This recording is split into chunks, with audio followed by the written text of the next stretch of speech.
Hi, എൻ്റെ പേര് സിനിയ. ഇന്ന് നമുക്ക് കറണ്ട് ഫാക്ടിന്റെ 4ാമത്തെ പാർട്ട് ഒന്ന് ഡിസ്കസ് ചെയ്യാം. ഇതിൽ ഒന്നാമതായിട്ട് കൊടുത്തിരിക്കുന്ന ക്വസ്റ്റ്യൻ ഏതാണെന്ന് നോക്കിയേ.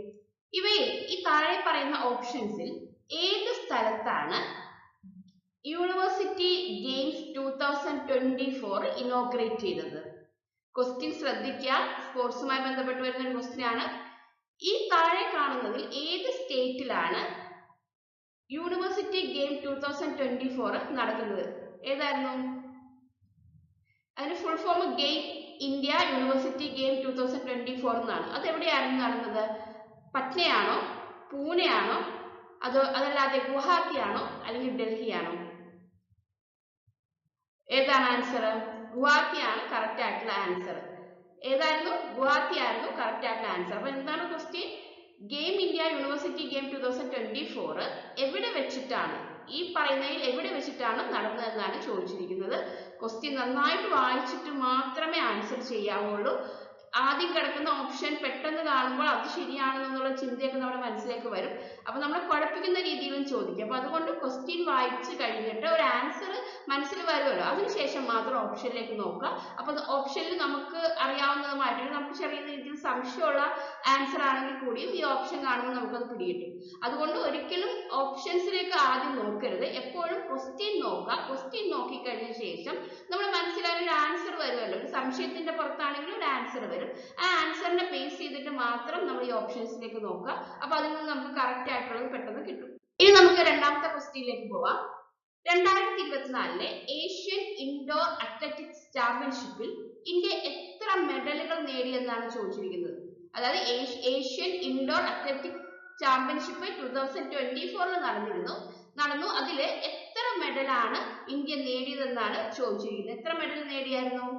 4 മെഡൽ നേടിയായിരുന്നു. 4 മെഡൽസ് ആണ് നേടിയത്. ഇനി നമുക്ക് അടുത്ത ക്വസ്റ്റ്യനിലേക്ക് പോവാം. താഴെ പറയുന്നതിൽ ഏത് വ്യക്തിയാണ് ഇന്റർനാഷണൽ മാരിടൈം കോൺഫറൻസ് ഇനോഗ്രേറ്റ് ചെയ്തത്? അതായത് താഴെ പറയുന്നതിൽ ആരാണ് അന്താരാഷ്ട്ര മാരിടൈം കോൺഫറൻസ് ഉദ്ഘാടനം ചെയ്തത് എന്നതാണ് ചോദിക്കുന്നത്. റീസെന്റ് നടന്നതാണ്. അപ്പൊ ഇതിൽ ആരാണ് ഉദ്ഘാടനം ചെയ്തിരിക്കുന്നത്? ആദ്യമേ തന്നെ കിടക്കുന്നത് നരേന്ദ്രമോദിയാണ്. അപ്പൊ നമ്മുടെ പ്രൈം മിനിസ്റ്റർ ആണ് എന്ന് കരുതിയിട്ട് അതിൽ ക്ലിക്ക് ചെയ്യരുത്, അതല്ല കറക്റ്റ് ആൻസർ. ബാക്കി വരുന്നവരിൽ ആരാണ്? ജഗദീപ് ധങ്കർ ആണ്. അതായത് ജഗദീപ് ധങ്കർ ആണ് കറക്റ്റ് ആയിട്ടുള്ള ആൻസർ. അപ്പൊ ആരായിരുന്നു ഇന്റർനാഷണൽ മാരിടൈം കോൺഫറൻസ് ഇനോഗ്രേറ്റ് ചെയ്തത്? ജഗദീപ് ധങ്കർ, അദ്ദേഹമാണ് ചെയ്തത്. നോട്ട് ചെയ്ത് വെക്കുക. ആദ്യം കിടക്കുന്ന പേര് നരേന്ദ്രമോദി ആയതുകൊണ്ട് നമ്മൾ അതിലേക്ക് ക്ലിക്ക് ചെയ്യാനുള്ള ഒരു ടെൻഡൻസി വരും, പക്ഷെ അതല്ല കറക്റ്റ്. അതുകൊണ്ട് ഓപ്ഷൻസ് ശ്രദ്ധിച്ച് വേണം ചെയ്യാനായിട്ട്. ഇനി നമുക്ക് അടുത്ത ക്വസ്റ്റ്യനിലേക്ക് പോവാം. ഇതില് നദിക്ക് താഴെ, അതായത് അണ്ടർ റിവറില് ഒരു മെട്രോ ടണൽ ഉണ്ട്. അപ്പൊ ഇന്ത്യയിൽ ആദ്യമായിട്ട് നദിക്ക് താഴെയുള്ള മെട്രോ ടണൽ നിർമ്മിച്ചത് ഏത് നദിയിലാണ്? അപ്പൊ ഇവിടുത്തെ ക്വസ്റ്റ്യൻ എന്താണ്? ഇന്ത്യയിലെ ആദ്യത്തെ മെട്രോ ടണൽ, അതായത് ഇന്ത്യയിലെ ആദ്യത്തെ മെട്രോ ടണല് ഏത് നദിക്ക് താഴെയാണ് ചെയ്തത്? അങ്ങനെയും ചോദിക്കാം. ഏത് നദിക്കാണ്? ആദ്യം കിടക്കുന്ന ഗംഗ, യമുന, ഹുഗ്ലി. അപ്പോഴും ഇവിടെ ഉണ്ടോ, ഗംഗയാണ് ആദ്യം കിടക്കുന്നത്. കുറച്ച് ഫേമസ് ആയിട്ട് നമുക്ക് അറിയുന്ന ഗംഗയാണ്.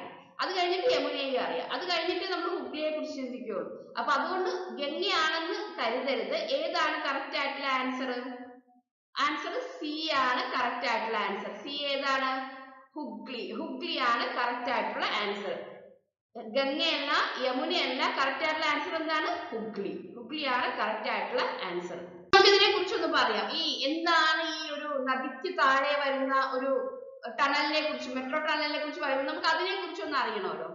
അങ്ങനെ വരുമ്പോഴാണ് നമുക്ക് ഇതിനെ കുറിച്ച് പറയുന്നത്. അതായത് PM മോദിയാണ് കൊൽക്കത്തയില് ഈ ഒരു അണ്ടർ റിവർ മെട്രോ ടണൽ ഉദ്ഘാടനം ചെയ്യുന്നത്. അദ്ദേഹമാണത് ഇനോഗ്രേറ്റ് ചെയ്യുന്നത്. ഇതിന്റെ പ്രത്യേകത എന്താണ്? ഇന്ത്യയിലെ ആദ്യത്തെ മെട്രോ തുരങ്കമാണിത്, അല്ലെ? ഇന്ത്യയിലെ ആദ്യത്തെ മെട്രോ തുരങ്കമാണിത്. ഇത് ഉദ്ഘാടനം ചെയ്തത് PM മോദിയാണ്, അതായത് പ്രൈം മിനിസ്റ്റർ മോദി. അതിന് ഷോർട്ട് ഫോം ആണ് PM എന്നത്. PM മോദിയാണ് ഇത് ഇനോഗ്രേറ്റ് ചെയ്തത്. ഇതിന്റെ പ്രത്യേകത എന്താണ്? ഇന്ത്യയിലെ ആദ്യത്തെ മെട്രോ തുരങ്കമാണ്. എവിടെയാണുള്ളത്? കൊൽക്കത്തയിലാണുള്ളത്. ഹുഗ്ലി കൊൽക്കത്തയിലാണുള്ളത്. ഇനി ഇതിന്റെ പ്രത്യേകത ഇനി നമുക്ക് പറയുന്നതെന്ന് വെച്ചാൽ, ഇന്ത്യയിലെ ഒരു നദിക്ക് താഴെ വരുന്ന, അതായത് അണ്ടർ റിവർ, ഇന്ത്യയിലുള്ള റിവേഴ്സ് എല്ലാം എടുത്തു കഴിഞ്ഞാൽ ആദ്യമായിട്ട് റിവേഴ്സിന് താഴെ വരുന്ന ഒരു പ്രോഗ്രാമാണ്, ഒരു മെട്രോ ടണലാണ്. അതാണ് ഇതിന്റെ ഏറ്റവും ഇമ്പോർട്ടന്റ് ആയിട്ടുള്ള ഒരു പോയിന്റ്. ഇനി ഇതിന്റെ അടുത്ത പ്രത്യേകത എന്താണ്?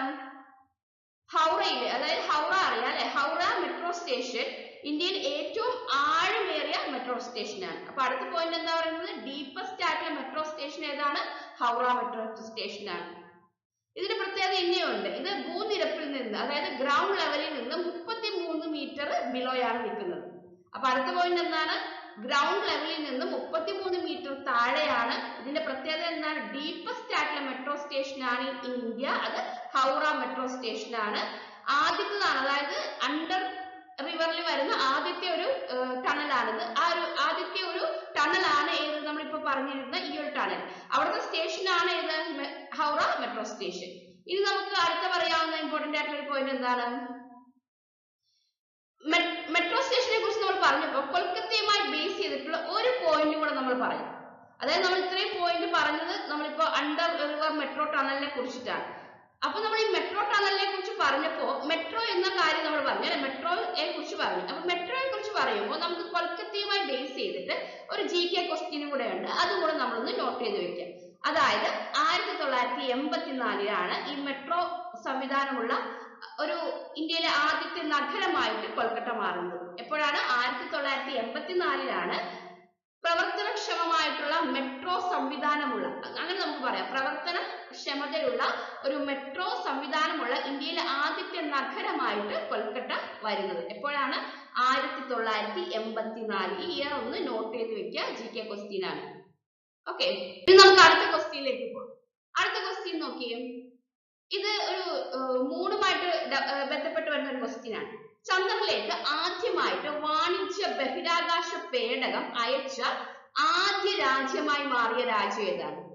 അതായത് ഏത് കൺട്രിയാണ് ഫസ്റ്റ് കൊമേഴ്ഷ്യൽ സ്പേസ് ക്രാഫ്റ്റ് മൂണിലേക്ക് വിട്ടത്? അതാണ് ചോദ്യം. അതായത് ചന്ദ്രനിലേക്ക് ആദ്യമായിട്ട് വാണിജ്യ ബഹിരാകാശ പേടകം അയച്ച ആദ്യ രാജ്യമായിട്ട് മാറിയ രാജ്യം ഏതാണ്? America, India, Japan. ഇന്ത്യ ആദ്യം തന്നു കഴിഞ്ഞാൽ അത് നോട്ട് ചെയ്യണം, ഇന്ത്യ ഒന്നും അല്ല. ഏതാണ്?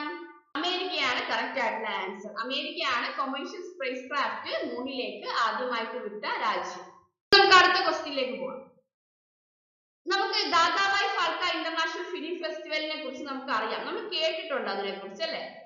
അത് 70ാമത്തെ എഡിഷനില് മികച്ച നടനുള്ള അവാർഡ് ആർക്കാണ് കൊടുത്തത്? അതാണ് ക്വസ്റ്റ്യൻ. അതായത് Dadabhai Phalke international film festival 7th edition നടന്നു. ഈ 7th എഡിഷനിൽ ആർക്കാണ് ഏറ്റവും നല്ല നടനായിട്ട് ബെസ്റ്റ് ആക്ടർ അവാർഡ് കൊടുത്തത് എന്നതാണ് ചോദ്യം.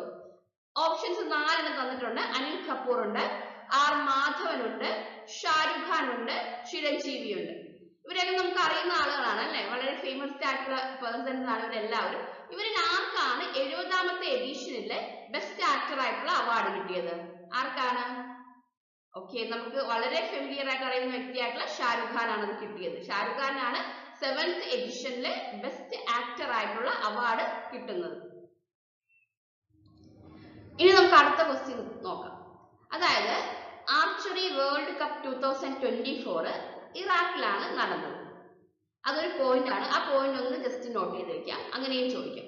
ആർച്ചറി വേൾഡ് കപ്പ് 2024 എവിടെയാണ് നടന്നത്? ഇറാഖിലാണ് നടന്നത്. അവിടെ വെച്ച് നടന്ന ഈ ഒരു പ്രോഗ്രാമിൽ ഇന്ത്യക്ക് മെഡൽ കിട്ടുന്നുണ്ട്. എത്ര എണ്ണം കിട്ടി എന്നാണ് ചോദ്യം. അതായത് how many medal has India won in the archery world cup 2024 held in Iraq? എത്ര കിട്ടിയിരുന്നു നമുക്ക്? 10 ആണോ, 12 ആണോ, 14 ആണോ, 16 ആണോ? 14 എണ്ണമാണ് കിട്ടിയത്. ഓക്കെ, അപ്പൊ വേറൊരു പോയിന്റ് കൂടെ ഉണ്ട്. ഈ ആർച്ചറി എന്ന് പറഞ്ഞാൽ എന്താണ്? അമ്പെയ്ത്തിനെ പറയുന്നത്. ഈ ആർച്ചറി വേൾഡ് കപ്പ് 2024 എവിടെയാണ് നടന്നതെന്ന് ചോദിക്കാം. എന്നിട്ട് ഇറാഖ്, ഇന്ത്യ, പാകിസ്ഥാൻ, അമേരിക്ക എന്നൊക്കെ പറഞ്ഞു തരും. അപ്പൊ നമുക്ക് അത് കൂടെ ഇവിടെ പഠിക്കണം. എന്താണ്? ഇറാഖിലാണ് ഇത് നടന്നത്. അതുകൂടെ ഒന്ന് നോട്ട് ചെയ്യുക. അതൊരു എക്സ്ട്രാ പോയിന്റ് ആണ്. ഇനി നമുക്ക് അടുത്ത ക്വസ്റ്റ്യൻ നോക്കാം. അടുത്ത ക്വസ്റ്റ്യൻ സൗദി അറേബ്യയുമായി ബേസ് ചെയ്തിട്ട് വരുന്നത്. സൗദി അറേബ്യൻ ഗ്രാൻഡ് പിയിൽ ആരാണ് ജയിച്ചത്? അതായത് സൗദി അറേബ്യയുടെ ഗ്രാൻഡ് പിയിൽ ആരാണ് ജയിച്ചത്? 3 ഓപ്ഷൻസ് ഇവിടെ തന്നിട്ടുണ്ട്. ഈ പേര് കുറച്ച് പറയാൻ ബുദ്ധിമുട്ടാണ്, എങ്കിലും ഒന്ന് നോട്ട് ചെയ്ത് വെക്കുക. മാക്സ് വെർസ്റ്റഫൻ, ലൂയിസ് ഹാമിൽട്ടൺ, പിന്നെ 3ാമത്തെ വ്യക്തി ആരാണ്? ചാൾസ് ലെക്കർക്ക്. ഇതിൽ ആരാണ് ഇതിൽ വിൻ ചെയ്തത്? ആരായിരുന്നു വിൻ ചെയ്തത്? മാക്സ് വെർസ്റ്റിപ്പൻ ആണ് ഇതിൽ വിൻ ചെയ്തത്. അപ്പൊ നോട്ട് ചെയ്ത് വെക്കുക. ഇത് ചെറിയ ടഫ് ആയിട്ട് തോന്നിയാലും ഒന്ന് ടഫ് ആണെന്ന് മനസ്സിലാക്കിക്കൊണ്ട് ഒന്ന് കുറച്ച് ശ്രദ്ധ അധികം കൊടുത്ത് നോട്ട് ചെയ്ത് വെക്കുക. ഇനി നമുക്ക് അടുത്ത ക്വസ്റ്റ്യൻ നോക്കാം. വേൾഡ് ബാങ്കിന്റെ ഒരു വുമൺ ബിസിനസ് ആൻഡ് ലോ ഇൻഡെക്സിലെ ഇന്ത്യയുടെ റാങ്ക് എത്രയാണെന്നാണ് ചോദിച്ചിരിക്കുന്നത്. 190 രാജ്യങ്ങൾ പങ്കെടുത്തിരുന്നു. ഈ ഒരു വേൾഡ് ബാങ്കിന്റെ women's business and law index എന്ന് പറഞ്ഞാൽ ഈ 3 കാര്യങ്ങൾക്കും എന്തൊക്കെ ഇമ്പോർട്ടൻസ് കൊടുക്കുന്നുണ്ട് എന്നതിനെ നോട്ട് ചെയ്തുകൊണ്ടാണ് ഈ ഒരു പ്രോഗ്രാം നടക്കുന്നത്. അതിൽ ഇന്ത്യയുടെ റാങ്ക് എത്രയാണെന്നാണ് ചോദിച്ചിരിക്കുന്നത്. 190 രാജ്യങ്ങൾ പങ്കെടുത്തിരുന്നു. അതിൽ ഇന്ത്യയുടെ റാങ്ക് എത്രയായിരുന്നു? 122 ആണോ, 131 ആണോ, 113 ആണോ? 2023 കണക്കനുസരിച്ച് 126 ആയിരുന്നു. 2023 കണക്കിൽ നമുക്ക് 126 ഉണ്ടായിരുന്നു. ഈ 2024 വന്നപ്പോൾ അത് എത്രയാണ് എന്നാണ് ചോദിച്ചിരിക്കുന്നത്. എത്രയാണ്? ഓക്കെ, ഇംപ്രൂവ്മെന്റ് ഉണ്ട്. 113ാമത്തെ സ്ഥാനത്തേക്ക് നമ്മൾ എത്തി. അതായത് 190ൽ 113ാമത്തെ സ്ഥാനത്തായിരുന്നു നമ്മൾ 2024. 2023 എത്രയായിരുന്നു? 126ലായിരുന്നു. ഇനി നമുക്ക് അടുത്ത ക്വസ്റ്റ്യനിലേക്ക് പോവാം. ഇന്ത്യയിൽ ആദ്യമായി നിർമ്മിച്ച ASTDS ടഗ് ഓഷ്യൻ ഗ്രാസ് അത് ഇന്ത്യയിൽ ഏത് തുറമുഖത്ത്, ഏത് പോർട്ടിലാണ് ഇനോഗ്രേറ്റ് ചെയ്തിരിക്കുന്നത് എന്നാണ് ചോദിച്ചിരിക്കുന്നത്. അതായത് ഈ ഒരു ASTDS ടഗ് ഓഷ്യൻ ഗ്രേസ് ഇന്ത്യയിലെ ഏത് പോർട്ടിലാണ് നമ്മൾ ഇനോഗ്രേറ്റ് ചെയ്തിരിക്കുന്നത്? ഇന്ത്യ ആദ്യമായിട്ട് നിർമ്മിച്ചിട്ടുള്ളതാണ്. കൊൽക്കട്ടയിലാണോ, കൊച്ചിയിലാണോ, പാരദ്വീപിലാണോ? കൊൽക്കട്ട, കൊച്ചി, പാരദ്വീപ്. എവിടെയാണ്? ഡൗട്ട് ഒന്നും വേണ്ട. എവിടെയാണ്? പാരദ്വീപിലാണ് അത് ഇനോഗ്രേറ്റ് ചെയ്തിട്ടുള്ളത്. ഒരുപാട് വലിയ കാര്യങ്ങളൊന്നും നോക്കണ്ട, അത് എന്താണെന്ന് മാത്രം അറിഞ്ഞാൽ മതി. അതിലാണ് ഇമ്പോർട്ടൻസ് ഉള്ളത്. ഏത് പോർട്ടിലാണെന്നാണ് മുൻപ് ചോദിച്ചിട്ടുള്ളത്. ഈ അടുത്തിരുന്നൊരു എക്സാമിൽ ചോദിച്ചത്. ഇനി നെക്സ്റ്റ് നമുക്ക് നോക്കാം. അടുത്ത ക്വസ്റ്റ്യൻ, 5ാമത്തെ നാഷണൽ യൂത്ത് പാർലമെന്റ് ഫെസ്റ്റിവൽ എവിടെയാണ് ഓർഗനൈസ് ചെയ്തത്? അതായത് 5th national youth parliament festival 2024 എവിടെയാണ് ഓർഗനൈസ് ചെയ്തത് എന്നാണ് ചോദിച്ചിരിക്കുന്നത്. 4 ഓപ്ഷൻസ് നമുക്ക് തന്നിട്ടുണ്ട്. ബംഗളൂരു, മുംബൈ, കൊൽക്കട്ട, ന്യൂഡൽഹി. എവിടെയാണ് 5ാമത്തെ നാഷണൽ യൂത്ത് പാർലമെന്റ് ഫെസ്റ്റിവൽ വന്നത്? എവിടെയാണ്? ന്യൂഡൽഹിയിലാണ് കറക്റ്റ് ആയിട്ടുള്ള ആൻസർ. ന്യൂഡൽഹിയിലാണ് 5ാമത്തെ നാഷണൽ യൂത്ത് പാർലമെന്റ് ഫെസ്റ്റിവൽ നടന്നത്. ഇനി നമുക്ക് അടുത്ത ക്വസ്റ്റ്യനിലേക്ക് പോകാം. 12ാമത്തെ ക്വസ്റ്റ്യൻ എന്താണ്? ഇന്ത്യയിലെ first Gangetic dolphin research centre എവിടെയാണ്? റിസർച്ച് സെന്റർ ഇൻസ്റ്റിറ്റ്യൂട്ട് അത് എവിടെയാണ് ലൊക്കേറ്റ് ചെയ്തിരിക്കുന്നത്? മുംബൈ, കൊൽക്കട്ട, പറ്റ്ന, ഡൽഹി. ഇന്ത്യയിലെ first Gangetic dolphin research centre എവിടെയാണ് ഉള്ളത്? എവിടെയാണ് ലൊക്കേറ്റ് ചെയ്തിരിക്കുന്നത് എന്നാണ് ചോദിച്ചിരിക്കുന്നത്. മുംബൈ, കൊൽക്കട്ട, പറ്റ്ന, ഡൽഹി. എവിടെയാണ്? പറ്റ്നയിലാണ് അത് ലൊക്കേറ്റ് ചെയ്തിരിക്കുന്നത്. വളരെ ഇമ്പോർട്ടന്റ് ആണ്. ഇനി നമുക്ക് അതിനെ കുറിച്ചൊന്ന് ചെറുതായിട്ടൊന്ന് നോക്കാം. കുറച്ച് ഇമ്പോർട്ടന്റ് ആയിട്ടുള്ള കാര്യങ്ങൾ നോക്കാം. ഈ പറ്റ്ന എന്ന് പറഞ്ഞാൽ ബീഹാറിലാണ് അല്ലെ? അപ്പൊ അതുകൊണ്ട് ഇന്ത്യയിലെ ഫസ്റ്റ് ഡോൾഫിൻ റിസർച്ച് സെന്റർ എവിടെയാണുള്ളത്? ബീഹാറിലാണുള്ളത്. ഏത് സ്റ്റേറ്റ് ആണെന്ന് ചോദിച്ചാൽ അത് ബീഹാറാണ്. ഏത് സ്ഥലമാണെന്ന് ചോദിച്ചാൽ നമ്മൾ പറ്റ്ന ഓപ്ഷൻ ഉണ്ടെങ്കിൽ പറ്റ്ന എഴുതാം, ബീഹാർ ആണെങ്കിൽ ബീഹാർ എഴുതുക. ഇനി ഇതുമായി ബന്ധപ്പെട്ട് നമുക്ക് ബാക്കി നോക്കുന്ന കുറച്ച് കാര്യങ്ങൾ. ഇന്ത്യയിലെ ആദ്യത്തെ ഡോൾഫിൻ റിസർച്ച് സെന്റർ ആണ് അല്ലെ? ഇത് ഇനോഗ്രേറ്റ് ചെയ്തത് എവിടെയാണ്? പറ്റ്നയിലാണ് ഇനോഗ്രേറ്റ് ചെയ്തത്. ആരാണ് ഇനോഗ്രേറ്റ് ചെയ്തത്? പ്രൈം മിനിസ്റ്റർ അല്ല. അത് ഇനോഗ്രേറ്റ് ചെയ്തത് ബീഹാറിന്റെ ചീഫ് മിനിസ്റ്റർ ആയിട്ടുള്ള നിതീഷ് കുമാർ ആണ് അത് ഇനോഗ്രേറ്റ് ചെയ്തത്. അതായത് ഈ ഒരു പ്രോഗ്രാം, ഈ dolphin research centre prime minister അല്ല ചെയ്തത്. ആരാണ് ചെയ്തത്? ബീഹാറിന്റെ തന്നെ ചീഫ് മിനിസ്റ്റർ ആയിട്ടുള്ള നിതീഷ് കുമാർ ആണ് അത് ചെയ്തത്. അദ്ദേഹമാണത് പറ്റ്നയിലാണ് അത് ഇനോഗ്രേറ്റ് ചെയ്തത്. ഈ പട്ന യൂണിവേഴ്സിറ്റിയുടെ ക്യാമ്പസിനുള്ളിലുള്ള ഗംഗയുടെ അടുത്തായിട്ടാണ്, ഗംഗാ തീരത്താണ് ഇത് വരുന്നത്. അതായത് പട്ന യൂണിവേഴ്സിറ്റി ക്യാമ്പസിന് അടുത്ത് തന്നെയുള്ള ഗംഗയിൽ, അല്ലെങ്കിൽ ഈ ഒരു പട്ന യൂണിവേഴ്സിറ്റിക്കകത്ത് ഗംഗയുടെ ഒരു ഭാഗമുണ്ട്, അതിനടുത്തായിട്ടാണ് ഈ ഒരു പ്രോഗ്രാം വരുന്നത്. ഓക്കെ, ഇനി അടുത്തൊരു ഇമ്പോർട്ടന്റ് ആയിട്ട് നമുക്ക് പറയുന്ന കുറച്ച് കാര്യങ്ങൾ കൂടെ ഉണ്ട്. ഇതിനൊപ്പം തന്നെ ഇത്രയും നമ്മൾ ഈ ഒരു ഡോൾഫിൻ റിസർച്ച് സെന്ററിനെ കുറിച്ചാണ് പറഞ്ഞത്. ഇനി ഡോൾഫിനുമായി ബന്ധപ്പെട്ട് വരുന്ന കുറച്ച് കാര്യങ്ങളുണ്ട്. 2009 അതായത് വർഷം നോക്കാം, 2009 ഈ ഒരു ഗംഗാ നദി ഡോൾഫിൻ, അതായത് ഗംഗാ നദിയിലുള്ള ഡോൾഫിനെ നമ്മൾ ദേശീയ ജലമൃഗമായിട്ട് അംഗീകരിച്ചിട്ടുണ്ട്. 2009 ഈ ഗംഗയിലെ ഈ ഡോൾഫിനെ, ഗംഗാ റിവറിലുള്ള ഈ ഡോൾഫിനെ നമ്മുടെ നാഷണൽ അക്വറ്റിക് ആനിമൽ, അതായത് നമ്മുടെ ജലജീവിയായിട്ട് അംഗീകരിച്ചിട്ടുണ്ട്. ആ ഇയർ ഒന്ന് നോട്ട് ചെയ്യാം. അപ്പൊ നമ്മുടെ ജലജീവി ഏതാണ്? ഡോൾഫിൻ ആണ്. അത് ഗംഗയിലുള്ള ഡോൾഫിൻ ആണ് കേട്ടോ. അങ്ങനെ ഇനി അടുത്തൊരു ഇമ്പോർട്ടന്റ് ആയിട്ടുള്ള പോയിന്റ് ആണ്, 2013 ഈ NDRC പ്രോജക്റ്റ് അപ്രൂവ് ചെയ്യുന്നത്. ആരുടെ റിക്വസ്റ്റ് അനുസരിച്ചാണ്? പ്രൊഫസർ RK സിൻഹയുടെ റിപ്പോർട്ട് അനുസരിച്ചിട്ടാണ്. ഈ RK സിൻഹ ആരാണ്? അദ്ദേഹത്തെ ഡോൾഫിൻ മാൻ ഓഫ് ഇന്ത്യ എന്നാണ് വിളിക്കുന്നത്. കാരണം ഡോൾഫിന് വംശനാശ ഭീഷണി നേരിടുന്നുണ്ട്, അവയെ സംരക്ഷിക്കണം, അതിനുവേണ്ടി പ്രവർത്തിക്കണം തുടങ്ങിയ കാര്യങ്ങൾ പറഞ്ഞുകൊണ്ട് അതിനുവേണ്ടി പ്രവർത്തിച്ച ഒരു വ്യക്തിയാണ് ഇദ്ദേഹം. അതുകൊണ്ടാണ് ഡോൾഫിൻ മാൻ ഓഫ് ഇന്ത്യ എന്ന് അദ്ദേഹത്തെ വിളിക്കുന്നത്. ആരാണ്? Professor RK Sinha. അദ്ദേഹത്തെയാണ് ഈ ഒരു പേരിൽ വിളിക്കുന്നത്. അദ്ദേഹത്തിന്റെ റിക്വസ്റ്റ് അനുസരിച്ചാണ് 2013 NDRC പ്രോജക്റ്റ് അപ്രൂവ് ചെയ്യുന്നത്. ഇനി ഇതിന്റെ തീം എന്താണ്? Connecting people and planet, exploring the innovation in wild life conservation. അതായത് വൈൽഡ് ലൈഫ് കൺസർവേഷന് വേണ്ടിയുള്ള പുതിയ പരിവേഷണങ്ങൾ, ഇന്നോവേഷൻസ് നടത്തുക, അത് കണ്ടുപിടിക്കുക, എക്സ്പ്ലോർ ചെയ്തെടുക്കുക എന്നതാണ്. അങ്ങനെ ഭൂമിയെയും മനുഷ്യനെയും തമ്മിലൊന്ന് ബന്ധിപ്പിക്കുക എന്നതാണ് ഇതിന്റെ ഒരു തീം. അതായത് connecting the people and planet, exploring the innovation in wild life conservation. അതാണ് ഇതിന്റെ തീം. ഈ തീം ഒന്ന് നോട്ട് ചെയ്യുക. അതിനോടൊപ്പം തന്നെ ഡോൾഫിൻ മാൻ ഓഫ് ഇന്ത്യ ആരാണ്? RK സിൻഹയാണ്. അദ്ദേഹമാണ് ഈ ഒരു NDRC പ്രോജക്റ്റിന് വേണ്ടിയിട്ട് പ്രവർത്തിച്ചത്. അദ്ദേഹത്തിന്റെ റിക്വസ്റ്റ് അനുസരിച്ചിട്ടാണ് 2013 ഇത് അപ്രൂവ് ചെയ്യുന്നത്. ഇനി 2014 മുതലാണ് വൈൽഡ് ലൈഫ് ഡേ ആഘോഷിക്കുന്നത്. ആരാണെന്ന് പറഞ്ഞത്? UN ജനറൽ അസംബ്ലിയാണ്. UN ജനറൽ അസംബ്ലിയുടെ ആ ഒരു തീരുമാനം അനുസരിച്ച്, അവരുടെ ഒരു നിശ്ചയം അനുസരിച്ച് 2014 മുതൽ നമ്മൾ വൈൽഡ് ലൈഫ് ഡേ ആയിട്ട് ആഘോഷിക്കുന്നുണ്ട്. ഏത് മാസമാണ്? മാർച്ച് മാസമാണ് വൈൽഡ് ലൈഫ് ഡേ വരുന്നത് 2014 മുതൽ. ഓക്കെ, ഇനി നമുക്ക് അടുത്ത ക്വസ്റ്റ്യനിലേക്ക് പോവാം. അടുത്ത ക്വസ്റ്റ്യനിൽ ഒരു ഫെസ്റ്റിവലിന്റെ പേര് നമുക്ക് ആദ്യം നോക്കാം. ചപ്ചാർ കുട്ട്. ഈ ഫെസ്റ്റിവലിന്റെ പേരെന്താണ്? ചപ്ചാർ കുട്ട്. ഈ ചപ്ചാർ കുട്ട് എന്ന് പറഞ്ഞ ഫെസ്റ്റിവല് ഏത് ഇന്ത്യൻ സ്റ്റേറ്റ് ആണ് സെലിബ്രേറ്റ് ചെയ്യുന്നത് എന്നാണ് ചോദിച്ചിരിക്കുന്നത്. അതായത് ഏത് ഇന്ത്യൻ സ്റ്റേറ്റ് ആണ് ഈ റീസെന്റ് ചപ്ചാർ കുട്ട് എന്ന് പറഞ്ഞ ഫെസ്റ്റിവല് ആഘോഷിച്ചത്? മിസോറാം, നാഗാലാൻഡ്, ആസാം, മണിപ്പൂർ. ഈ നാലും ഒരേപോലെ നമുക്ക് ഇങ്ങനെ ഒരു പേരുകൾ അറിയപ്പെടുന്ന, അല്ലെങ്കിൽ ഈ പേരുകൾ ഇവിടെയൊക്കെ വളരെ റയർ ആയിട്ടല്ല, കോമൺ ആയിട്ടുള്ളതാണ്. അതുകൊണ്ട് തന്നെ നമുക്ക് ഡൗട്ട് വരും, ആരാണ്, ഏത് ഇന്ത്യൻ സ്റ്റേറ്റ് ആണ് ഈ ഒരു ഫെസ്റ്റിവല്, അതായത് ഈ ഫെസ്റ്റിവൽ പേരെന്താണ്? ചപ്ചാർ കുട്ട് എന്ന് പറഞ്ഞ ഫെസ്റ്റിവൽ ആഘോഷിക്കുന്നത് മിസോറാം ആണോ, നാഗാലാൻഡ് ആണോ, ആസാം ആണോ, മണിപ്പൂർ ആണോ? ഡൗട്ട് വേണ്ട, മിസോറാം ആണ് അത് ആഘോഷിക്കുന്നത്.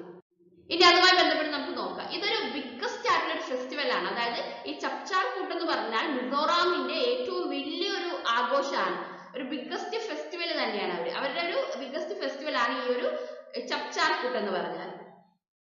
ഇതിന്റെ പ്രത്യേകത എന്ന് പറഞ്ഞാൽ ഇതിന്റെ ഒരു പ്രത്യേകത എന്ന് പറഞ്ഞാൽ മിസോറാമിൽ കാടുണ്ട് അല്ലെ. അപ്പോ ഈ ഒരു പ്രോഗ്രാം അനുസരിച്ചിട്ട്, അതായത് ഈ കാടിനെ സംരക്ഷിക്കുക എന്നുള്ള ഉദ്ദേശത്തോടു കൂടി, അതായത് അവര് ഈ ഒരു കാടിന്റെ പ്രവർത്തനങ്ങളുമായി ബന്ധപ്പെട്ടിട്ടുള്ള പ്രവർത്തനത്തിനാണ് ജൂം ഓപ്പറേഷൻ എന്ന് പറയുന്നത്. അതായത് ഈ കാട് നശിപ്പിക്കുന്നതും അതിൽ തീയിട്ട് നശിപ്പിക്കുകയൊക്കെ ചെയ്യൂല ആളുകൾ. അപ്പൊ അതൊക്കെ മാറ്റി, കാടിനുള്ള ആ ഒരു അഴുക്കുകളൊക്കെ മാറ്റി, അല്ലെങ്കിൽ അവിടുത്തെ വേസ്റ്റുകൾ, അവശിഷ്ടങ്ങളൊക്കെ മാറ്റി അവരൊരു ഓപ്പറേഷൻ നടത്തുന്നുണ്ട്. അതാണ് ജൂം ഓപ്പറേഷൻ. ആ ഓപ്പറേഷനുമായി ബന്ധപ്പെട്ട് അത് കഴിയുമ്പോൾ ദൈവത്തിനൊരു നന്ദി പറഞ്ഞുകൊണ്ട്, ദൈവത്തിനൊരു താങ്ക്സ് പറഞ്ഞുകൊണ്ട് നടത്തുന്ന ഒരു ഫെസ്റ്റിവലാണ്. അതാണ് ഈ ഒരു ഫെസ്റ്റിവലിന്റെ പ്രത്യേകത. ഓക്കെ, അതെവിടെയാണ്? മിസോറാമിലാണ് ഇത് വരുന്നത്. അത് നോട്ട് ചെയ്ത് വെക്കുക, ഏത് സ്റ്റേറ്റിലാണ് എന്നുള്ളത് നോട്ട് ചെയ്ത് വെക്കുക. ഇനി അടുത്ത ക്വസ്റ്റ്യൻ ആണ് NIA-യുമായി ബന്ധപ്പെട്ടാണ്. NIA നമുക്കറിയാം, national investigation agency. National investigation ഏജൻസിയുടെ ഇപ്പോഴത്തെ ഡയറക്ടർ ജനറൽ ആരാണെന്നാണ് ചോദിച്ചിരിക്കുന്നത്. അതായത് റീസെന്റ് ഞാൻ ചോദിച്ചിരിക്കുന്നത് 2024 ചോദിച്ചിരിക്കുന്നത്. ആരാണ്? who has been appointed as the director general of the national investigation agency? NIA-യുടെ ഇപ്പോഴത്തെ ഡയറക്ടർ ജനറൽ ആരാണെന്നാണ് ചോദിച്ചിരിക്കുന്നത്. 3 ഓപ്ഷൻസ് തന്നിട്ടുണ്ട്. സദാനന്ദ് വസന്ത് ഡൈറ്റ്, രാജീവ് കുമാർ ശർമ്മ. ഇവർ രണ്ടുപേരും അല്ല, വേറൊരാളാണ്. ആരാണ് കറക്റ്റ്? ഇവർ രണ്ടുപേരും ആണോ, അല്ലെങ്കിൽ വേറെ ആരെങ്കിലും ആണോ? രണ്ടിലൊരാളായിരിക്കാം, അല്ലെങ്കിൽ രണ്ടുമല്ല വേറൊരാളായിരിക്കും. ആരായിട്ടാണ് തോന്നുന്നത്? NIA-യുടെ ഇപ്പൊ കറന്റിലുള്ള ഡയറക്ടർ ജനറൽ ആരാണ്? സദാനന്ദ വസന്ത് ഡേറ്റ് ആണ്. ഈ ഡേറ്റ് എന്ന് പറഞ്ഞ ഒരു വേർഡ് അങ്ങ് മനസ്സിലേക്ക് ആലോചിച്ച് നോക്കുക. NIA-യുമായിട്ട് ഡേറ്റിനെ കണക്ട് ചെയ്യുക, അപ്പൊ നമുക്ക് അത് പെട്ടെന്ന് കിട്ടും. സദാനന്ദ് വസന്ത് ഡേറ്റ് ആണ് ഇപ്പോഴത്തെ director general of national investigation agency. ഇനി നമുക്ക് അടുത്ത ക്വസ്റ്റ്യനിലേക്ക് പോകാം. ഇവിടെ സമുദ്ര ലക്ഷ്മണ എന്ന് പറഞ്ഞൊരു പ്രോഗ്രാം ഉണ്ട്. അതൊരു എക്സസൈസ് ആണ്, എക്സസൈസ് ഓഫ് സമുദ്ര ലക്ഷ്മണ. അത് ഇൻവോൾവ്ഡ് ആയിട്ടുള്ള 2 നേഷൻസ് ഏതൊക്കെയാണെന്നാണ് ചോദിച്ചിരിക്കുന്നത്. അതായത് അതുമായിട്ട് കോപ്പറേറ്റ് ചെയ്യുന്ന 2 സ്റ്റേറ്റുകളല്ല, 2 നേഷൻസ് ഏതൊക്കെയാണ്? ഓക്കെ, നോട്ട് ചെയ്യാൻ. നേഷൻസ്, 2 നേഷൻസ് ഏതൊക്കെയാണ്? സമുദ്ര ലക്ഷ്മണ എന്ന് പറഞ്ഞ ആ ഒരു എക്സസൈസിൽ കോപ്പറേറ്റ് ചെയ്തിരിക്കുന്ന 2 നേഷൻസ് ഏതൊക്കെയാണ്? എല്ലാത്തിലും ഇന്ത്യ ഉണ്ട്. അപ്പൊ നമുക്ക് മനസ്സിലായി ഇന്ത്യ ഓൾറെഡി ഉണ്ട്. India Malaysia, India Bangladesh, India south Korea. ഇതിൽ ഏത് കൺട്രികളാണ്? അതിൽ ഇന്ത്യ ഓൾറെഡി ഉണ്ട്, നമുക്ക് ഡൗട്ട് ഇല്ല, കാരണം എല്ലാത്തിലും ഇന്ത്യ ഉണ്ട്. ഇനി ഇന്ത്യ കൂടാതെ ഇന്ത്യ ഏത് കൺട്രിയുമായിട്ടാണ് ജോയിൻ ചെയ്തിട്ടാണ് ഈ ഒരു പ്രോഗ്രാം ചെയ്യുന്നത്? ഇന്ത്യ ആൻഡ് മലേഷ്യ, മലേഷ്യയുമായിട്ട് ചേർന്നിട്ടാണ് ഈ ഒരു പ്രോഗ്രാം ചെയ്യുന്നത്. സമുദ്ര ലക്ഷ്മണ എന്ന് പറഞ്ഞ ആ ഒരു എക്സസൈസ് ഇന്ത്യ മലേഷ്യ എന്ന 2 കൺട്രീസുകളും കൂടെ ചേർന്നിട്ടാണ് ചെയ്യുന്നത്. ഇനി ഇത് തേർഡ് എഡിഷൻ ആണ്. മലേഷ്യയുമായിട്ട് ചേരുന്ന ഈ ഒരു പ്രോഗ്രാം സമുദ്ര ലക്ഷ്മണ മലേഷ്യയുമായിട്ട് ചേർന്ന് ഇന്ത്യ ചെയ്യുന്നതാണ്. തേർഡ് എഡിഷൻ ആണ്. ഇത് നടന്നത് എവിടെയാണ്? വിശാഖപട്ടണത്തിലാണ്. വെന്യൂ കൂടെ നമ്മൾ നോട്ട് ചെയ്ത് വെക്കുക. വിശാഖപട്ടണം. 2024 ഫെബ്രുവരി 28 മുതൽ മാർച്ച് 2 വരെയായിരുന്നു നടന്നത്. ഫെബ്രുവരി 28 മുതൽ മാർച്ച് 2 വരെ എവിടെ വെച്ചായിരുന്നു? വിശാഖപട്ടണത്തിൽ വെച്ചായിരുന്നു. ഏത് കൺട്രിയുമായിട്ടാണ്, ഏത് നേഷനുമായിട്ടാണ്? മലേഷ്യയുമായിട്ടാണ് ചേർന്ന് ഇത് ചെയ്തത്, സമുദ്ര ലക്ഷ്മണ. ഇനി നമുക്ക് അടുത്ത പോയിന്റിലേക്ക് പോവാം. അടുത്ത പോയിന്റ് പാർലമെന്റ് സെക്യൂരിറ്റിയുമായി ബന്ധപ്പെട്ടിട്ടുള്ള ഒരു ക്വസ്റ്റ്യൻ ആണ്. അതായത് പാർലമെന്റ് സെക്യൂരിറ്റിയുടെ ഹെഡ് ആയിട്ട് ആരെയാണ് അപ്പോയിന്റ് ചെയ്തിരിക്കുന്നത്? അതായത് who has been appointed as the head of parliament security. 4 options നമുക്ക് തന്നിട്ടുണ്ട്. ഈ 4 പേരിൽ ഒരാളാണ് കറക്റ്റ് ആൻസർ. ആരായിരിക്കും? അനുരാഗ് അഗർവാൾ ആണോ, സിദ്ധാർത്ഥ് കുമാർ ആണോ, അല്ലെങ്കിൽ മീനാക്ഷി ശർമ്മയാണോ, രാകേഷ് യാദവ് ആണോ? ആരാണ് പാർലമെന്റിന്റെ സെക്യൂരിറ്റി ഹെഡ് ആയിട്ട്, അതായത് പാർലമെന്റ് സെക്യൂരിറ്റി ഹെഡ് ആയിട്ട് അപ്പോയിന്റ് ചെയ്തിരിക്കുന്ന ഇവരിൽ ആരെയാണ്? അനുരാഗ് അഗർവാൾ ആണ് കറക്റ്റ് ആയിട്ടുള്ള ആൻസർ. അനുരാഗ് അഗർവാളിനെയാണ് head of the parliament security ആയിട്ട് അപ്പോയിന്റ് ചെയ്തിരിക്കുന്നത്. നോട്ട് ചെയ്ത് വെക്കാം, അനുരാഗ് അഗർവാൾ. ഇനി നമുക്ക് അടുത്ത ക്വസ്റ്റ്യനിലേക്ക് പോവാം. ഇന്ത്യയിലെ ആദ്യത്തെ തദ്ദേശീയ, അതായത് ഇൻഡിജിനിയസ് ആയിട്ടുള്ള പ്രോട്ടോടൈപ്പ് ഫാസ്റ്റ് ബ്രീഡർ റിയാക്ടർ എവിടെയാണ് ലൊക്കേറ്റ് ചെയ്തിരിക്കുന്നത്? ഇന്ത്യയുടെ തദ്ദേശീയം എന്ന് പറഞ്ഞാൽ സ്വന്തം, ഇൻഡിജിനിയസ് എന്ന് പറഞ്ഞാൽ സ്വന്തമായിട്ടുള്ള തദ്ദേശീയമായിട്ടുള്ള പ്രോട്ടോടൈപ്പ് ഫാസ്റ്റ് ബ്രീഡർ റിയാക്ടർ അത് എവിടെയാണ് സിറ്റുവേറ്റ് ചെയ്തിരിക്കുന്നത്? അതിൽ 500 MW ആണ് ഇതിനുള്ളത്, മെഗാവാട്ടാണ് ഇതിനുള്ളത്. അത് എവിടെയാണ് ലൊക്കേറ്റ് ചെയ്തിരിക്കുന്നത് എന്നാണ് ചോദിച്ചിരിക്കുന്നത്. 4 ഓപ്ഷൻസ് നമുക്ക് തന്നിട്ടുണ്ട്. എന്തൊക്കെയാണ്? താരാപൂർ, ബംഗളൂരു, അതുകൂടാതെ രാജസ്ഥാൻ, കൽപ്പാക്കം. നമ്മുടെ സ്വന്തമായിട്ടുള്ള തദ്ദേശീയമായിട്ടുള്ള ഈ ഒരു program prototype fast breeder reactor എവിടെയാണ് ലൊക്കേറ്റ് ചെയ്തിരിക്കുന്നത്? എവിടെയാണ്? കൽപ്പാക്കത്താണ് അത് ലൊക്കേറ്റ് ചെയ്തിരിക്കുന്നത്. കൽപ്പാക്കത്താണ് ഇത് ലൊക്കേറ്റ് ചെയ്തിരിക്കുന്നത്. നോട്ട് ചെയ്ത് വെക്കുക. പ്രോട്ടോടൈപ്പ് ഫാസ്റ്റ് ബ്രീഡർ റിയാക്ടർ കൽപ്പാക്കത്താണ്. ഇതുമായി ബന്ധപ്പെട്ട് നമുക്ക് കുറച്ച് പോയിന്റ്സ് കൂടെ നോക്കാം. ഇതിന്റെ പ്രത്യേകത എന്ന് പറഞ്ഞാൽ ഇന്ത്യയിലെ ആദ്യത്തെ ഇൻഡോജീനിയസ് ഫാസ്റ്റ് ബ്രീഡർ റിയാക്ടർ ആണ്. ഓക്കെ, ഇന്ത്യയിലെ ഫസ്റ്റ് ഇൻഡോജീനിയസ് ആയിട്ടുള്ള ഫാസ്റ്റ് ബ്രീഡർ റിയാക്ടർ ആണ് ഇത്. ഇത് കൽപ്പാക്കം എവിടെയാണ്? തമിഴ്നാട്ടിലാണ്. അപ്പോൾ സൗത്ത് ഇന്ത്യയിലാണ് ഇത് വരുന്നത്, അല്ലെ? സൗത്ത് ഇന്ത്യയിലാണ് ഇതുള്ളത്. കൽപ്പാക്കം തമിഴ്നാട്ടിലാണ് ഇത് സിറ്റുവേറ്റ് ചെയ്തിരിക്കുന്നത്. അവിടെയാണ് ഈ ഒരു കോർ ലീഡിംഗ് എന്ന് പറഞ്ഞത് സ്റ്റാർട്ട് ചെയ്തിരിക്കുന്നത്. അതായത് തമിഴ്നാട്ടിലെ കൽപ്പാക്കത്താണ് കോർ ലീഡിംഗ് ആരംഭിച്ചിരിക്കുന്നത്. ഇത് ആരംഭിച്ചിരിക്കുന്നത് അവിടെയാണ്. ഇനി ഇത് കമ്മീഷൻ ചെയ്ത് കഴിഞ്ഞാൽ റഷ്യക്ക് ശേഷം, അതായത് റഷ്യയാണ് ആദ്യമായിട്ട് ഇങ്ങനെ ഒരു കാര്യം കൊണ്ടുവന്നത്, ഫാസ്റ്റ് ബ്രീഡർ റിയാക്ടർ കൊണ്ടുവന്നത്. അതുകൊണ്ട് തന്നെ റഷ്യക്ക് ശേഷം ഇത് കമ്മീഷൻ ചെയ്ത് കഴിയുമ്പോൾ റഷ്യക്ക് ശേഷം 2ാമത്തെ രാജ്യം ആരാകും? ഇന്ത്യ ആകും. ഓക്കെ, കൊമേഴ്ഷ്യൽ ഓപ്പറേഷൻ എന്തിനു വേണ്ടിയിട്ട്? ഫാസ്റ്റ് ബ്രീഡർ റിയാക്ടറിന്റെ കൊമേഴ്ഷ്യൽ ഓപ്പറേഷൻ നടത്തിയ 2ാമത്തെ രാജ്യമായിട്ട് ഇന്ത്യ മാറും. അപ്പൊ ആദ്യത്തെ രാജ്യം ഏതാണ്? അത് റഷ്യയാണ്. 2ാമത്തെ രാജ്യം ഇന്ത്യയാണ്. ഇത് എവിടെയാണ് സിറ്റുവേറ്റ് ചെയ്യുന്നത്? കൽപ്പാക്കാണ്. തമിഴ്നാട്ടിലെ കൽപ്പാക്കത്താണ് ഇത് സിറ്റുവേറ്റ് ചെയ്യുന്നത്. ഓക്കെ, ഇതിന്റെ ആൻസർ ഇതിനകത്ത് ഓൾറെഡി ഉണ്ട്. ഓക്കെ, എങ്കിലും നമ്മളിത് നോക്കാം. 5th national youth parliament festival അത് 2024 വന്നിട്ടുള്ളത്. അതായത് 5th national youth parliament festival 2024ലാണ്. അത് എവിടെയാണ് ഓർഗനൈസ് ചെയ്തത് എന്നാണ് ചോദിച്ചിരിക്കുന്നത്. എവിടെയാണ്? ബംഗളൂരു, മുംബൈ, കൊൽക്കത്ത, ന്യൂഡൽഹി. ന്യൂഡൽഹിയാണ് കറക്റ്റ് ആൻസർ ഇവിടെ കൊടുത്തിട്ടുണ്ട് ഓൾറെഡി. അപ്പോൾ 5th national youth parliament festival 2024 organise ചെയ്തിരിക്കുന്നത് ന്യൂഡൽഹിയിലാണ്. അത് നോട്ട് ചെയ്ത് വെക്കുക. ഇനി നമുക്ക് അടുത്ത ക്വസ്റ്റ്യനിലേക്ക് പോകാം.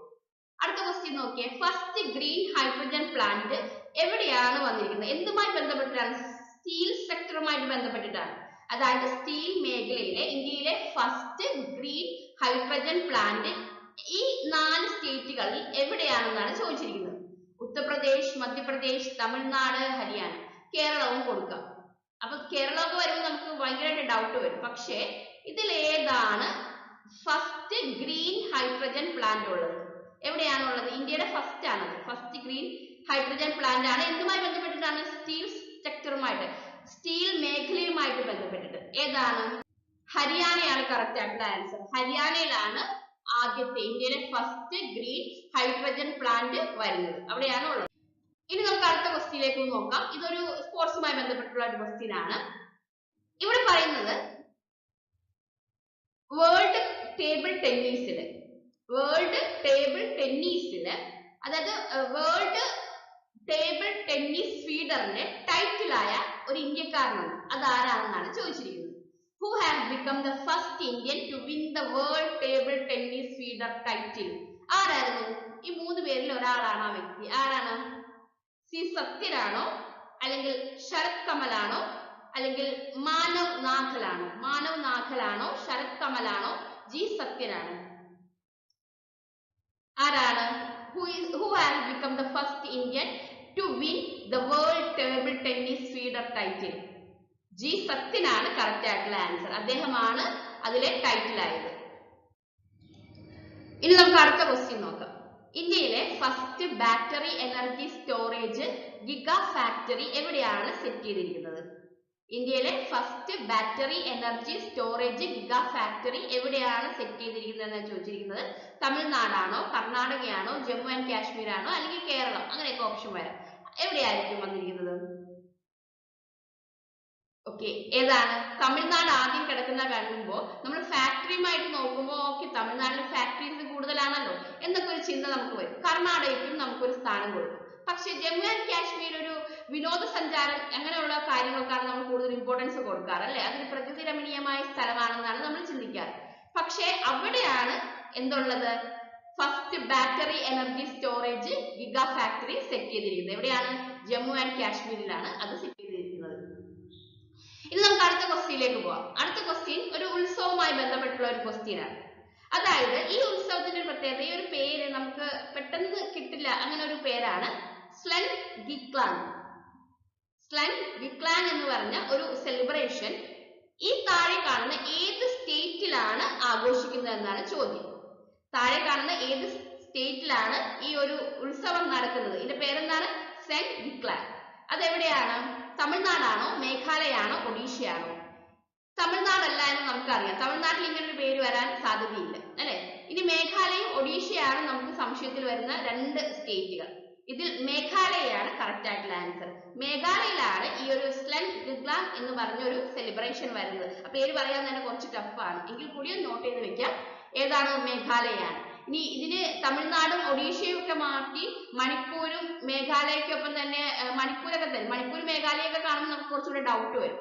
പക്ഷെ മേഘാലയാണെന്ന് നോട്ട് ചെയ്ത് വെക്കുക. ഓക്കെ, ഇനി നമുക്ക് അടുത്ത ക്വസ്റ്റ്യനിലേക്ക് പോവാം. അടുത്ത ക്വസ്റ്റ്യൻ വളരെ ഇമ്പോർട്ടന്റ് ആയിട്ടുള്ള ഒരു ക്വസ്റ്റ്യൻ ആണ്. ഇന്ത്യയിൽ ഏറ്റവും കൂടുതൽ ജനസംഖ്യയുള്ള സ്റ്റേറ്റ് ഏതാണ്? ഇന്ത്യയിൽ ഏറ്റവും കൂടുതൽ ജനസംഖ്യയുള്ള സ്റ്റേറ്റ് ഏതാണ്? ഉത്തർപ്രദേശ് ആണോ, മഹാരാഷ്ട്രയാണോ, ബീഹാർ ആണോ, വെസ്റ്റ് ബംഗാൾ ആണോ? ഏതാണ് ജനസംഖ്യ കൂടുതൽ? എവിടെയാണ്? ഉത്തർപ്രദേശിലാണ്, അല്ലെ? നമുക്ക് അറിയാവുന്ന ഒരു ക്വസ്റ്റ്യൻ ആണ്, വളരെ ഇമ്പോർട്ടന്റ് ആണ്, റിപ്പീറ്റ് ചെയ്ത് ചോദിക്കുന്ന ഒരു ക്വസ്റ്റ്യനും കൂടെയാണ്. ഇനി നമുക്ക് അടുത്ത ക്വസ്റ്റ്യനിലേക്ക് പോവാം. ഇന്ത്യയിലെ ആദ്യത്തെ ഇൻഡോജീനിയസ് ആയിട്ടുള്ള എയർക്രാഫ്റ്റ് കാരിയർ ഏതാണ്? 4 ഓപ്ഷൻസ് കൊടുത്തിട്ടുണ്ട്. അതായത് ഇന്ത്യയിലെ ആദ്യത്തെ തദ്ദേശീയ വിമാന വാഹിനി കപ്പലിന്റെ പേരെന്ത്? അങ്ങനെ പറയാം. What is the name of Indian first indigenous aircraft carrier? INS Vikrant ആണോ, അല്ലെങ്കിൽ INS ശിവാലിക് ആണോ, അല്ലെങ്കിൽ അരിഹന്ത് ആണോ? INS അരിഹന്ത് ആനന്ദാണോ അല്ലെങ്കിൽ INS വിക്രമാദിത്യ ആണോ? ഏതാണ് കറക്റ്റ് ആയിട്ടുള്ള ആൻസർ? ഏതാണ്? INS വിക്രാന്ത് ആണ്. INS വിക്രാന്ത് ആണ് ഇന്ത്യയുടെ ഫസ്റ്റ് ഇൻഡിജീനിയസ് എയർക്രാഫ്റ്റ് കാരിയർ. അത് നോട്ട് ചെയ്ത് വെക്കുക, വളരെ ഇമ്പോർട്ടന്റ് ആണ്, റിപ്പീറ്റ് ചെയ്ത് ചോദിക്കാനുള്ള സാധ്യതയുള്ള ഒരു. ഇനി ഇതുമായി ബന്ധപ്പെട്ട് വരുന്ന കുറച്ച് ഫാക്ട്സുകൾ കൂടെ നോക്കാം. ഈ INS വിക്രാന്ത് എങ്ങനെ പ്രവർത്തിക്കുന്നത്? ഈ ഷിപ്പിന്റെ പവർ എങ്ങനെയാണ്? 4 ഗ്യാസ് ടർബൈൻസ് ഉണ്ട്. ഈ 4 ഗ്യാസ് ടർബൈൻസിന് 120 മെഗാവാട്ടിന്റെ പവർ ഉണ്ട്. അതായത് 120 മെഗാവാട്ട് വൈദ്യുതി ഉൽപ്പാദിപ്പിക്കുന്ന 4 ഗ്യാസ് ടർബൈൻസിന്റെ സഹായത്തോടു കൂടിയാണ് ഇത് വർക്ക് ചെയ്യുന്നത്. ഇത് കമ്മീഷൻ ചെയ്തത് എപ്പോഴാണ്? 2022 സെപ്റ്റംബർ 2 ഇത് കമ്മീഷൻ ചെയ്തു. എവിടെയാണ്? കൊച്ചിൻ ഷിപ്പ് യാർഡിലേക്ക് ഇത് കമ്മീഷൻ ചെയ്യുകയും ചെയ്തു. ഓക്കെ, ഇനി നമുക്ക് അടുത്ത ക്വസ്റ്റ്യൻ നോക്കാം. അതായത് G20 സബ്മിറ്റ് 2023 ഇന്ത്യയിൽ വെച്ചാണ് നടന്നത്. അപ്പൊ ഈ 23 നമുക്ക് ഇമ്പോർട്ടന്റ് വരുന്ന കാര്യം എന്താണ്? ഈ ഒരു G20 ഇന്ത്യയിലാണ് നടന്നത്. അപ്പൊ അത് നോട്ട് ചെയ്ത് വെക്കുക. ഏത് വർഷമാണ് ഇന്ത്യയിൽ നടന്നത് ചോദിച്ചാൽ 2023ലാണ്. അപ്പൊ ഇന്ത്യയിൽ വെച്ച് ഈ G20 സബ്മിറ്റ്, G20 ഉച്ചകോടി അതാണിത്. ആ ഉച്ചകോടി ഈ ഏത് സ്ഥലത്താണ്? ന്യൂഡൽഹിയിലാണോ, മുംബൈയിലാണോ, ബാംഗ്ലൂരിലാണോ, ചെന്നൈയിലാണോ? ഇവിടെ എവിടെ വെച്ചാണ് നടന്നത് എന്നാണ് ചോദിച്ചിരിക്കുന്നത്. എവിടെ വെച്ചിട്ടാണ് നടന്നത്? G20 സബ്മിറ്റ് 2023 ചെന്നൈയിൽ വെച്ചിട്ടാണ്, അതോ ബാംഗ്ലൂരിൽ വെച്ചിട്ടാണോ, മുംബൈയിൽ വെച്ചിട്ടാണോ, ന്യൂഡൽഹിയിൽ വെച്ചിട്ടാണോ? ഡൗട്ട് വരും. എവിടെ വെച്ചിട്ടാണ്? ഈ 4 വളരെ പ്രധാനപ്പെട്ട നഗരങ്ങളാണ്. ന്യൂഡൽഹിയിൽ വെച്ചിട്ടാണ് ഇത് നടന്നത്. അപ്പോൾ G20 സബ്മിറ്റ് 2023 എവിടെ വെച്ചാണ് നടന്നത്? ന്യൂഡൽഹിയിൽ വെച്ചിട്ടാണ്. നോട്ട് ചെയ്ത് വെക്കുക. ഇനി നമുക്ക് അടുത്ത ക്വസ്റ്റ്യനിലേക്ക് നോക്കാം. നമ്മുടെ കറന്റ് ചീഫ് ജസ്റ്റിസ് ആരാണെന്നാണ് ചോദിച്ചിരിക്കുന്നത്. നമ്മുടെ ഇപ്പോഴത്തെ ചീഫ് ജസ്റ്റിസ് ആരാണ്? കറന്റ് 2024 ആരാണ്? 4 ഓപ്ഷൻസ് നമുക്ക് തന്നിട്ടുണ്ട്. Options: Uday Umesh Lalit, DY Chandrachud, Sanjay Kishan Kaul, Suryakant. ആരാണ്? 4 ഓപ്ഷൻസ് ഉണ്ട്. ഉദയ് ഉമേഷ് ലളിതാണോ, അല്ലെങ്കിൽ DY ചന്ദ്രചൂഡാണോ, അല്ലെങ്കിൽ സഞ്ജയ് കിഷൻ കൗളാണോ, അല്ലെങ്കിൽ സൂര്യകാന്ത് ആണോ? ആരാണ്? DY ചന്ദ്രചൂഡാണ് കറക്റ്റ് ആയിട്ടുള്ള ആൻസർ. അദ്ദേഹമാണ് ഇപ്പൊ കറന്റ് നമ്മുടെ ചീഫ് ജസ്റ്റിസ് ആയിട്ടുള്ള വ്യക്തി. അത് നോട്ട് ചെയ്യാം. ഇത് കറന്റ് ഒക്കെ വരുന്ന കാര്യങ്ങൾ ആ ഒരു എക്സാമിന്റെ ടൈമിൽ ഒന്നും കൂടെ ചെക്ക് ചെയ്യുക. ആ ടൈമിൽ ചിലപ്പോൾ മാറാൻ സാധ്യതയുണ്ട്. കൂടുതൽ മാറാനൊന്നും സാധ്യതയില്ല, പക്ഷെ എങ്കിൽ കൂടിയും നമ്മളൊന്ന് ചെക്ക് ചെയ്തിട്ട് വേണം പോകാനായിട്ട്. ഇനി നമുക്ക് അടുത്ത ക്വസ്റ്റ്യനിലേക്ക് പോവാം. അടുത്ത ക്വസ്റ്റ്യൻ: എല്ലാ പൗരന്മാർക്കും സൗജന്യമായിട്ടുള്ള ആരോഗ്യ സേവനങ്ങൾ ലഭ്യമാക്കുന്നതിന് വേണ്ടി ഇന്ത്യൻ സർക്കാർ ആരംഭിച്ചിട്ടുള്ള ഒരു പുതിയ പദ്ധതിയുണ്ട്. ആ പദ്ധതിയുടെ പേരെന്താണെന്നാണ് ചോദിച്ചിരിക്കുന്നത്. അതായത് എല്ലാ പൗരന്മാർക്കും സൗജന്യ ആരോഗ്യ സേവനങ്ങൾ ലഭ്യമാക്കുന്നതിന് വേണ്ടിയിട്ട് ഇന്ത്യൻ സർക്കാർ ആരംഭിച്ച പുതിയ പദ്ധതി ഇതിൽ ഏതാണെന്നാണ് ചോദിച്ചിരിക്കുന്നത്. 3 പദ്ധതികൾ കൊടുത്തിട്ടുണ്ട്. ആയുഷ്മാൻ ഭാരത്, പ്രധാനമന്ത്രി ജൻ ആരോഗ്യ യോജന, നാഷണൽ ഹെൽത്ത് മിഷൻ. ഇതിൽ ഏതാണ്? എല്ലാവർക്കും, എല്ലാ ഇന്ത്യൻ പൗരന്മാർക്കും, ഇന്ത്യൻ സിറ്റിസൺസിന് എല്ലാവർക്കും ഹെൽത്ത് കെയർ സർവീസ് കൊടുക്കാൻ വേണ്ടി സ്റ്റാർട്ട് ചെയ്ത, ലോഞ്ച് ചെയ്ത പ്രോഗ്രാം ഏതാണ്? സ്കീം ഏതാണ്? ആയുഷ് ഭാരത്. ആയുഷ് ഭാരത് ആണ് കറക്റ്റ് ആയിട്ടുള്ള ആൻസർ. ആയുഷ് ഭാരത് ആണ് എല്ലാ പൗരന്മാർക്കും സൗജന്യമായിട്ടുള്ള ആരോഗ്യ സേവനങ്ങൾ ലഭ്യമാക്കുന്നതിന് വേണ്ടിയിട്ട് ഇന്ത്യൻ ഗവൺമെന്റ് സ്റ്റാർട്ട് ചെയ്ത പുതിയ സ്കീം. ഇനി നമുക്ക് അടുത്ത ക്വസ്റ്റ്യനിലേക്ക് പോകാം. ഏത് ഇന്ത്യൻ സംസ്ഥാനമാണ് അടുത്തിടെ 2 വ്യത്യസ്തമായിട്ടുള്ള സെപ്പറേറ്റ് സ്റ്റേറ്റ് ആയിട്ട് മാറിയത്? ഈ അടുത്ത കാലത്ത് സംഭവിച്ച കാര്യമാണ്. ഏതാണ്? ആന്ധ്രാപ്രദേശ് ആണോ, തെലങ്കാനയാണോ, ജമ്മു ആൻഡ് കാശ്മീർ ആണോ, ഉത്തരാഖണ്ഡ് ആണോ? ഏത് സ്റ്റേറ്റ് ആണ് കറന്റ് ഇപ്പൊ അടുത്തിടെയായിട്ട് 2 സ്റ്റേറ്റ് ആയിട്ട് മാറിയത്? ആരായിരുന്നു? ആരാണ്? ജമ്മു ആൻഡ് കാശ്മീർ ആണ് കറക്റ്റ് ആയിട്ടുള്ള ആൻസർ. ജമ്മു ആൻഡ് കാശ്മീർ എന്താക്കി? 2 ആക്കി തരംതിരിച്ചു അല്ലെ? 2 സെപ്പറേറ്റ് സ്റ്റേറ്റ് ആക്കി മാറ്റി. അപ്പൊ നമുക്ക് അതിനെ കുറിച്ചൊന്നും അറിയണം അല്ലെ? എങ്ങനെയാണ് ജമ്മു ആൻഡ് കാശ്മീരിനെ 2 ആയിട്ട് ഡിവൈഡ് ചെയ്തിട്ട് ജമ്മു ആൻഡ് കാശ്മീരും ലഡാക്കും ആക്കി? എങ്ങനെയാണ് ഇത് 2 ആക്കിയത്, അല്ലെങ്കിൽ എന്താണ് ഇതുമായി ബന്ധപ്പെട്ട് വരുന്ന ഫാക്ട്? അതും കൂടെ നോക്കണം. ജമ്മു ആൻഡ് കാശ്മീർ, ലഡാക്ക് എന്ന് പറഞ്ഞ് 2 ആക്കി ഇതിനെ മാറ്റാനുള്ള കാരണം എന്താണെന്ന് നമുക്ക് നോക്കാം. ആദ്യം നമുക്ക് ജമ്മുവിനെ കുറിച്ച് നോക്കാം. അപ്പൊ ജമ്മു എന്താണ് അത് നമുക്ക് നോക്കാം. ജമ്മു എന്ന് പറഞ്ഞാല് ഇത് ലൊക്കേറ്റ് ചെയ്തിരിക്കുന്നത് എങ്ങനെയാണ്? ജമ്മു കാശ്മീരിന്റെ താഴ്വാര മേഖലയിൽ, അതായത് സദേൺ പാർട്ടിലായ കാശ്മീർ വാലിയിലാണ് ഇത് സിറ്റുവേറ്റ് ചെയ്തിരിക്കുന്നത്. അതായത് ജമ്മു കാശ്മീരിന്റെ താഴ്വരയായിട്ടുള്ള തെക്ക് ഭാഗത്ത്, southern part of the Kashmir Valley, അവിടെയാണ് ഈ ജമ്മു ലൊക്കേറ്റ് ചെയ്തിരിക്കുന്നത്. ജമ്മുവിന്റെ ലൊക്കേഷൻ നോട്ട് ചെയ്യാം, ഇമ്പോർട്ടന്റ് ആണ്. ഇനി ഇത് ജമ്മുവിന്റെ ശൈത്യകാലം വിന്റർ ക്യാപിറ്റൽ ആയിട്ട് പ്രവർത്തിക്കുന്ന ഒരു സ്ഥലമാണ്. അതായത് ജമ്മു ആൻഡ് കാശ്മീരിന്റെ വിന്റർ ടൈമില് ജമ്മു ആണ് അതിന്റെ ക്യാപിറ്റൽ. ഓക്കെ, വിന്റർ ടൈമിൽ മാത്രം ജമ്മു ആണ് ജമ്മു ആൻഡ് കാശ്മീരിന്റെ ക്യാപിറ്റൽ. ഈ ടൂറിസം പ്ലേസ് ഒക്കെ പറയുകയാണെങ്കിൽ ഒരുപാട് അട്രാക്റ്റീവ് ആയിട്ടുള്ള പ്ലേസസുകളൊക്കെ ഉണ്ട്. അതായത് ഈ വൈഷ്ണോ ദേവി ക്ഷേത്രം, അമർ മഹൽ പാലസ്, അതുപോലെ തന്നെ വരുന്ന ബാഹു ഫോർട്ട്, അതൊക്കെ വളരെ ഫേമസ് ആയിട്ടുള്ള സ്ഥലങ്ങളാണ് അവിടുത്തെ. അതൊക്കെ നോട്ട് ചെയ്ത് വെക്കേണ്ടതാണ് കേട്ടോ. ടൂറിസ്റ്റ് പ്ലേസുകൾ എവിടെയാണ്? ജമ്മുവിലാണുള്ളത്. ഓക്കെ, ജമ്മു എന്ന് പറഞ്ഞാൽ കാശ്മീർ വാലിയുടെ സദേൺ പാർട്ടിൽ സിറ്റുവേറ്റ് ചെയ്തിരിക്കുന്ന ഒരു സ്ഥലമാണ്. ഇത് ജമ്മു ആൻഡ് കാശ്മീരിന്റെ ക്യാപിറ്റൽ ആണ്, വിന്റർ ടൈമിലെ ക്യാപിറ്റൽ ആണ്. ടൂറിസം ഏതാണ് വരുന്നത്? വൈഷ്ണവി ദേവി ടെമ്പിള്, അമർ മഹൽ പാലസും അതുപോലെ തന്നെ വരുന്ന ബഹു ഫോർട്ടൊക്കെ വളരെ ഫേമസ് ആയിട്ടുള്ള പ്ലേസസുകളാണ് അവിടുത്തെ. ഇനി നമുക്ക് കാശ്മീരിനെ കുറിച്ച് നോക്കാം. കാശ്മീർ എവിടെയാണ് ലൊക്കേറ്റ് ചെയ്തിരിക്കുന്നത്? ഇന്ത്യൻ സബ് കോണ്ടിനെന്റിലെ നോർത്ത് പാർട്ടിലാണ് കാശ്മീർ സിറ്റുവേറ്റ് ചെയ്തിരിക്കുന്നത്. അതായത് കാശ്മീർ ഇന്ത്യൻ ഉപദ്വീപിന്റെ അതായത് ഉപഭൂഖണ്ഡത്തിന്റെ നോർത്തേൺ പാർട്ട്, അതാണ് സബ് കോണ്ടിനെന്റ് എന്ന് പറഞ്ഞാൽ ഉപഭൂഖണ്ഡം എന്നാണ്. അതിന്റെ നോർത്തേൺ പാർട്ടിലാണ് ഈ ഒരു കാശ്മീർ സിറ്റുവേറ്റ് ചെയ്തിരിക്കുന്നത്. ശ്രീനഗർ ആണ് ഈ ഒരു ടൈമിൽ ജമ്മു ആൻഡ് കാശ്മീർ, അതായത് ഒരു സമ്മർ സമയമൊക്കെ വരുമ്പോൾ ശ്രീനഗർ ആണ് ജമ്മു ആൻഡ് കാശ്മീരിന്റെ ക്യാപിറ്റൽ ആയിട്ട് വരുന്നത്. കാശ്മീരിലുള്ള ശ്രീനഗർ ആണ് ജമ്മു ആൻഡ് കാശ്മീരിന്റെ ക്യാപിറ്റൽ ആയിട്ട് സമ്മർ ടൈമിൽ വരുന്നത്. ഓക്കെ, ഇവിടുത്തെ ടൂറിസ്റ്റ് പ്ലേസുകളാണ് ഡാൽ ലേക്ക്, മുഗൾ ഗാർഡൻ, ഗുൽമർഗ്. അതൊക്കെ ഈ ഒരു കാശ്മീരിന്റെ വളരെ ഇമ്പോർട്ടന്റ് ആയിട്ടുള്ള ടൂറിസ്റ്റ് പ്ലേസുകളാണ്. ഓക്കെ, അതും കൂടെ ഒന്ന് നോട്ട് ചെയ്ത്. അത് കാശ്മീരിലാണ് ഇതൊക്കെ വരുന്നത്. ഡാൽ ലാക്കും മുഗൾ ഗാർഡനും ഗുൽബർഗ് ഒക്കെ വരുന്നത് എവിടെയാണ്? കാശ്മീരാണ്. അതൊന്ന് നോട്ട്. ഇനി അടുത്തത് ലഡാക്ക് നോക്കാം. ലഡാക്ക് എവിടെയാണ് ലൊക്കേറ്റ് ചെയ്തിരിക്കുന്നത്? Eastern part of Jammu and Kashmir. Jammu and കാശ്മീരിന്റെ ഈസ്റ്റേൺ പാർട്ടിലാണ് ഇത് സിറ്റുവേറ്റ് ചെയ്തിരിക്കുന്നത്, ലഡാക്ക് സിറ്റുവേറ്റ് ചെയ്തിരിക്കുന്നത്. അതും നല്ലൊരു ടൂറിസ്റ്റ് പ്ലേസുകളാണ്. അതായത് കാംബങ് ലേക്ക്, അതുപോലെ തന്നെ നുബ്ര വാലി, അതുപോലെ തന്നെ ഗർഡങ് ലേക്ക് പാസ്, അതൊക്കെ അവിടെയുള്ള ഫേമസ് ആയിട്ടുള്ള പ്ലേസുകളാണ്.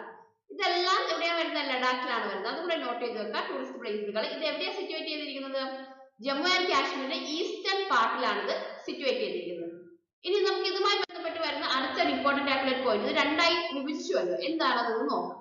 അതായത് 2019 ഓഗസ്റ്റ് 5-ന് ഇന്ത്യ ഗവൺമെന്റ് എന്ത് ചെയ്തു? ഈ ഒരു ജമ്മു ആൻഡ് കാശ്മീരിനുള്ള സ്പെഷ്യൽ സ്റ്റാറ്റസ് എടുത്തു കളഞ്ഞു. അതായത് ഈ ജമ്മു ആൻഡ് കാശ്മീരിന് ഒരു പ്രത്യേകത ഉണ്ടായിരുന്നു, അതിനൊരു സ്പെഷ്യൽ സ്റ്റാറ്റസ് ഉണ്ട്. സ്വന്തമായിട്ട് ഭരണഘടനയിൽ മാറ്റങ്ങൾ വരുത്താം, അതായത് അവർക്ക് വേണ്ടിയിട്ടുള്ള നിയമങ്ങൾ ഉണ്ടാക്കാനായിട്ട് സാധിക്കും. അതുകൂടാതെ അവർക്ക് സ്വന്തമായിട്ട് ദേശീയ പതാകയൊക്കെ ഉണ്ടായിരുന്നു. അങ്ങനെ കുറച്ച് അധികാരങ്ങൾ അവർക്ക് കൊടുത്തിരുന്നു.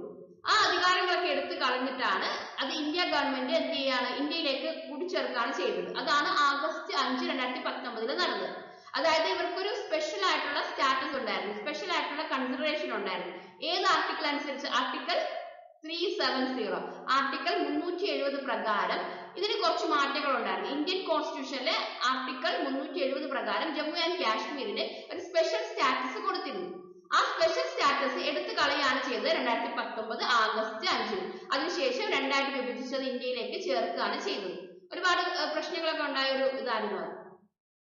അപ്പൊ എന്തായിരുന്നു ആ സ്പെഷ്യൽ സ്റ്റാറ്റസ്? എന്തായിരുന്നു? അവർക്ക് സ്വന്തമായിട്ട് ഭരണഘടനയൊക്കെ ഉണ്ടാകും, അതായത് അവർക്ക് നിയമങ്ങളൊക്കെ ക്രിയേറ്റ് ചെയ്യാനായിട്ടുള്ള അധികാരം കൊടുത്തിരുന്നു. അവർക്ക് സ്വന്തമായിട്ടുള്ള ദേശീയ പതാകയൊക്കെ ഉണ്ടായിരുന്നു. അങ്ങനെയൊക്കെയുള്ള കുറെ കൺസിഡറേഷൻ അവർക്ക് ഉണ്ടായിരുന്നു. അപ്പൊ ആ കൺസിഡറേഷൻ ഒക്കെ എടുത്തു മാറ്റിയിട്ട് രണ്ടായിട്ട് വിഭജിക്കുകയാണ്. ആ യൂണിയൻ ടെറിട്ടറിയെ ജമ്മു ആൻഡ് കാശ്മീർ ആൻഡ് ലഡാക്ക് എന്ന് പറഞ്ഞ് രണ്ടായിട്ട് വിഭജിച്ചുകൊണ്ട് ഇന്ത്യയിലേക്ക് ആഡ് ചെയ്യുകയാണ് ചെയ്തത്. അതായിരുന്നു 2019 ഓഗസ്റ്റ് 5-ന് നടന്നത്. ആ ഈ ഒരു സ്പെഷ്യൽ സ്റ്റാറ്റസ് ഏത് ആർട്ടിക്കിളിലാണ് വരുന്നതെന്ന് ചോദിക്കും. ആർട്ടിക്കിൾ 370 ആയിരുന്നു. അപ്പൊ നമ്മൾ ഈ ആർട്ടിക്കിളിനെ കുറിച്ച് പറഞ്ഞപ്പോൾ കുറച്ച് ലേറ്റസ്റ്റ് ആയിട്ട് വന്ന കുറച്ച് ആർട്ടിക്കിൾസിനെയും കൂടെ നമുക്കൊന്ന് നോക്കാം. അതായത് 2016, 18, 19 കാലഘട്ടങ്ങളിലൊക്കെ എന്തൊക്കെ ഒരു ചേഞ്ചസുകൾ ഈ ആർട്ടിക്കിളിൽ വന്നിരുന്നു എന്ന് നമുക്ക് നോക്കാം. ഈ അമാൻഡ്മെന്റ് എന്ന് പറഞ്ഞ ഭേദഗതിയായി പറയുന്നത് അതിലൊന്നാമത്തെ നമുക്ക് നോക്കാം. 101ാമത്തെ അമാൻഡ്മെന്റ് ആക്ട് ഓഫ് എന്താണ്? 2016 വരുന്നത്. ഇത് എന്തുമായി ബന്ധപ്പെട്ട് വന്നൊരു ആക്ട് ആണ്? GST ഇൻട്രൊഡ്യൂസ് ചെയ്യാൻ വേണ്ടിയിട്ടാണ് ഈ ഒരു ആക്ട് വന്നത്. അതായത് 101ാമത്തെ അമാൻഡ്മെന്റ് ആക്ട് 2016 അതെന്ത് ഇൻട്രൊഡ്യൂസ് ചെയ്തതാണ്? ഗുഡ്സ് ആൻഡ് സർവീസ് ടാക്സ്, അതായത് GSTക്ക് വേണ്ടി വന്ന ഒരു ടാക്സ്, അതുമായി ബന്ധപ്പെട്ട് വന്ന ഒരു അമാൻഡ്മെന്റ് ആണ്, ഭേദഗതിയാണ് 101ാമത്തെ ഭേദഗതി 2016. ഇനി 102ാമത്തെ അമാൻഡ്മെന്റ് ആക്ട് വരുന്നുണ്ട് 2018.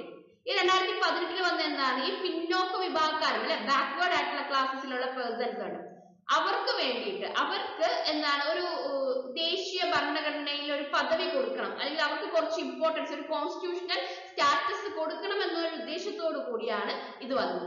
അതേതാണ് 102ാമത്തെ അമെൻഡ്മെന്റ് ആക്ട് 2018. അതെന്തിനാണ് ഇമ്പോർട്ടൻസ് കൊടുക്കുന്നത്? അതായത് ബാക്ക്വേർഡ് ആയിട്ടുള്ള ക്ലാസ്സസ്, അതായത് ഇപ്പോൾ SC ST അതുകൂടാതെ ഈ ട്രൈബ്സ് ഏരിയയിലുള്ള ആളുകളുണ്ടല്ലോ, അപ്പൊ അവർക്ക് എല്ലാവർക്കും വേണ്ടി അവരെ പ്രൊട്ടക്ട് ചെയ്യാൻ അവർക്ക് ഒരു കോൺസ്റ്റിറ്റ്യൂഷണൽ സ്റ്റാറ്റസ് കൊടുക്കാനായിട്ടാണ് 102ാമത്തെ അമെൻഡ്മെന്റ് ആക്ട് വന്നത്. 101ാമത്തെ എന്തായിരുന്നു? അത് 2016 വന്നത് GSTയുമായി ബന്ധപ്പെട്ട് വന്ന ആക്ട് ആണ്. ഇനി 103ാമത്തേതുണ്ട്, അത് ആ അമെൻഡ്മെന്റ് ആക്ട് 2019 വന്നത്. ഇത് എന്താ പറയുന്നത്? സാമ്പത്തികമായിട്ട് പിന്നോക്കം നിൽക്കുന്ന വീക്കർ സെക്ഷൻസ് ഉണ്ട്, അത് എക്കണോമിക്കലി വീക്കർ സെക്ഷന് ഒരു 10% റിസർവേഷൻ കൊടുക്കണം. അതായിരുന്നു ഇതിൽ പറഞ്ഞത്. 2019 103ാമത്തെ അമെൻഡ്മെന്റ് ആക്ട് എന്താ പറയുന്നത്? എക്കണോമിക്കലി വീക്ക് ആയിട്ടുള്ള സെക്ഷനിലുള്ള ആളുകൾക്ക് ഒരു 10% റിസർവേഷൻ കൊടുക്കണം എന്നതാണ് ഇതിൽ പറയുന്നത്. അത് ഈ അമെൻഡ്മെന്റ് എന്ന് പറഞ്ഞാൽ ഭേദഗതി, മാറ്റം വരുത്തുന്നതിനെ പറയുന്നത്. ഇനി 104ാമത്തെ അമെൻഡ്മെന്റ് ആക്ട് 2020 വരുന്നത്. ഈ 32, 33 ഒക്കെ നമ്പർ ആണ് കേട്ടോ, അതല്ലാതെ ഇതുമായി ബന്ധപ്പെട്ട ഒരു ബന്ധവുമില്ല. ഈ 32, 33 ഒക്കെ ഞാൻ നമ്പർ മാത്രം കൊടുത്തിരിക്കുകയാണ്. ഈ 144ാമത്തെ അമെൻഡ്മെന്റ് ആക്ട്, അതായത് 2020 അമെൻഡ്മെന്റ് ആക്ട് എന്താ പറയുന്നത്? 2030 ജനുവരി 25 ഒക്കെ ആകുമ്പോഴേക്കും ഈ ഒരു ലോക്സഭ, സ്റ്റേറ്റ് ലെജിസ്ലേറ്റീവ് അസംബ്ലി അങ്ങനെയുള്ള ഇടങ്ങളിലേക്കൊക്കെ സംവരണം വേണം. ആർക്ക്? ഈ ഷെഡ്യൂൾഡ് കാസ്റ്റിനും ഷെഡ്യൂൾഡ് ട്രൈബ്സിനും സീറ്റ് സംവരണം കൊടുക്കണം എന്നതുമായി ബന്ധപ്പെട്ടിട്ടാണ് ഇത് വരുന്നത്. 2030 ജനുവരി 25 തന്നെ പട്ടികജാതി പട്ടികവർഗ അംഗങ്ങൾക്ക് ലോക്സഭയിലും സംസ്ഥാന നിയമസഭയിലും സീറ്റ് സംവരണം കൊടുക്കണം എന്നതാണ് ഇതിൽ പറയുന്നത്. അതാണ് 104ാമത്തെ അമെൻഡ്മെന്റ് ആക്ട് 2020.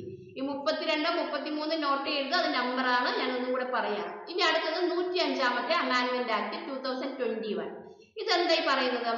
സാമൂഹികപരമായിട്ടും അതുപോലെ തന്നെ എഡ്യൂക്കേഷണലി പരമായിട്ടും, അതായത് വിദ്യാഭ്യാസപരമായിട്ടും പിന്നോക്കം നിൽക്കുന്ന വിഭാഗത്തിലുള്ള ആളുകളെ തിരിച്ചറിഞ്ഞിട്ട് സംസ്ഥാന സർക്കാർ എന്ത് ചെയ്യാണ്? അവർക്ക് വേണ്ടി പ്രവർത്തിക്കുക. അതായത് അവരെ തിരിച്ചറിയാനായിട്ട് വേണ്ടിയിട്ടുള്ള കാര്യങ്ങൾ സംസ്ഥാന സർക്കാരിന്റെ അധികാരത്തിലേക്ക് കൊടുക്കുന്നതാണ് 105ാമത്തെ അമെൻഡ്മെന്റ് ആക്ട് 2021. അതായത് ആ പവർ സ്റ്റേറ്റ് ഗവൺമെന്റിലേക്ക് കൊടുക്കുകയാണ്. ആരെ ഐഡന്റിഫൈ ചെയ്യാനായിട്ട്?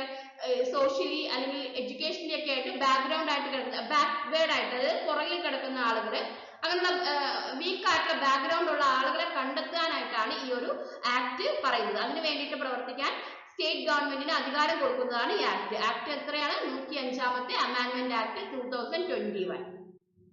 ഇനി അടുത്തത് 34ാമത്തെ ആണ്. അടുത്തത് 106ാമത്തെ അമെൻഡ്മെന്റ് ആക്ട് 2023. ഇതെന്താ പറയുന്നത്?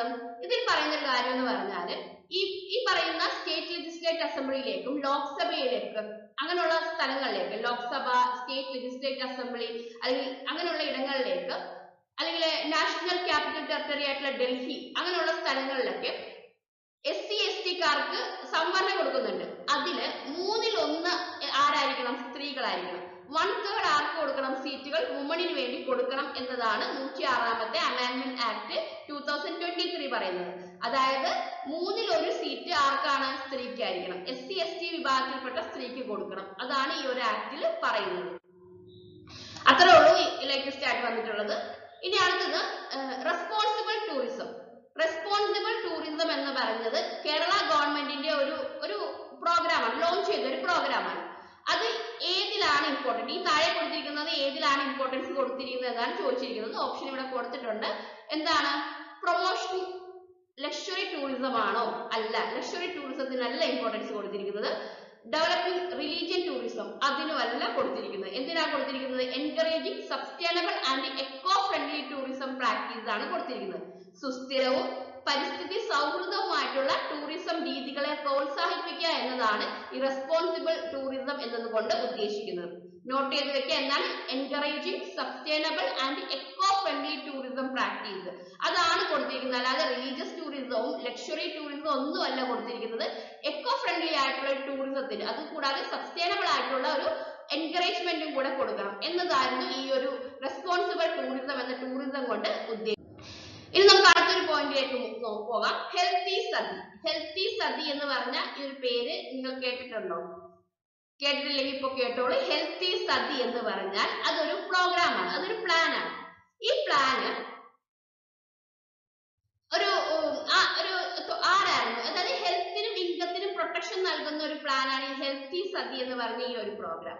ഇത് ആരാണ് കൊണ്ടുവന്നത്? ഫോൺ പേ ആണോ, ഗൂഗിൾ പേ ആണോ, പേടിഎം ആണോ? അതാണ് ക്വസ്റ്റ്യൻ. അതായത് ഹെൽത്തി സതി എന്ന് പറയുന്നത് നമ്മുടെ ഹെൽത്തിനും ഇൻകത്തിനും പ്രൊട്ടക്ട് ചെയ്യുന്ന ഒരു പ്രോഗ്രാമാണ്. ഇത് ലോഞ്ച് ചെയ്തത് ആരാണെന്നാണ് ചോദിച്ചിരിക്കുന്നത്. ആരാണ്? ഫോൺ പേ ആണോ, ഗൂഗിൾ പേ ആണോ, പേടിഎം ആണോ? ഡൗട്ട് ഒന്നും വേണ്ട. ആരായിരുന്നു? പേടിഎം ആണത് ലോഞ്ച് ചെയ്തത്. പേടിഎം ആണ് ഈ ഒരു പ്രോഗ്രാം കൊണ്ടുവന്നത്. അപ്പൊ ഇത്രയാണ് നമ്മൾ ഇന്നത്തെ ക്ലാസ്സിൽ പഠിച്ചത്. വളരെ ഇമ്പോർട്ടന്റ് ആയിട്ടുള്ള കറണ്ട് അഫയേഴ്സ് ആണ് ഇൻക്ലൂഡ് ചെയ്തിരിക്കുന്നത്. നന്നായിട്ട് പഠിക്കുക. നമുക്ക് അടുത്ത ക്ലാസ്സിൽ കാണാം. Thank you.